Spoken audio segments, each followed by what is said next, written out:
Ils ont cuisiné pendant 4 jours, 7 jours, parfois plus de 10 jours sans s'arrêter. L'Afrique est en pleine effervescence autour des records Guinness culinaires. Une question revient pourtant sans cesse.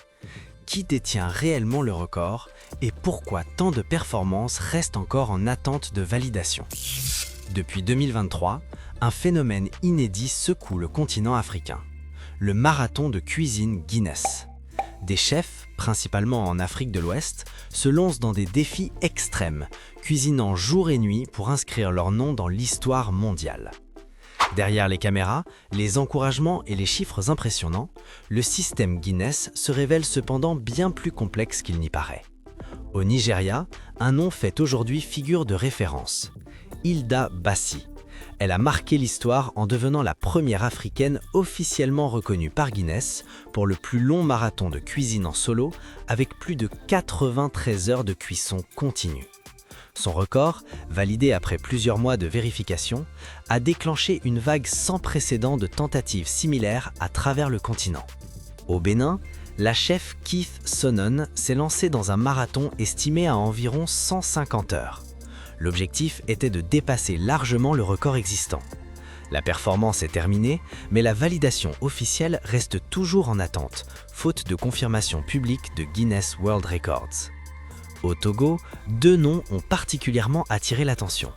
Laurence Assignon affirme avoir cuisiné plus de 275 heures, soit plus de 11 jours consécutifs. De son côté, Célia Aboussi revendique un marathon encore plus long, avoisinant les 360 heures, soit 15 jours non-stop. Des chiffres impressionnants, mais à ce stade, aucun de ces exploits n'a encore été officiellement homologué par Guinness. En Côte d'Ivoire, la chef Zeynab Bansé a également tenté l'exploit, dépassant la barre des 160 heures de cuisine continue.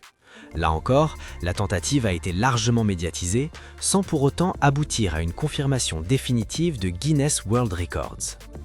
Contrairement à ce que beaucoup pensent, un record Guinness ne se valide pas immédiatement à la fin de la performance. Guinness World Records impose des règles très strictes. Des caméras actives en continu, des témoins indépendants et certifiés, des temps de repos précisément réglementés, des journaux de bord détaillés et un dossier complet à envoyer après l'événement. La moindre erreur technique, même minime, peut entraîner un rejet.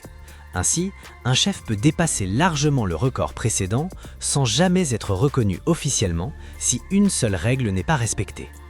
À l'heure actuelle, le seul record officiellement confirmé par Guinness en Afrique reste donc celui de Hilda Baci. Tous les autres exploits ne sont pas rejetés, mais demeurent en cours d'analyse ou sans confirmation publique.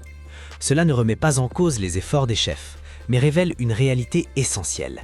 Guinness ne récompense pas l'exploit médiatique, mais la stricte conformité aux règles. Le marathon de cuisine est désormais bien plus qu'un simple défi personnel. Il est devenu un symbole de détermination, de visibilité internationale et de fierté africaine. Mais tant que Guinness World Records n'a pas officiellement tranché, le record reste officieusement impressionnant, mais officiellement inexistant. La question demeure donc ouverte.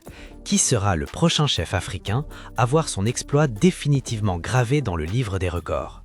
Laissez-nous vos avis en commentaire et n'hésitez pas de partager et de vous abonner pour nous soutenir à faire plus de vidéos.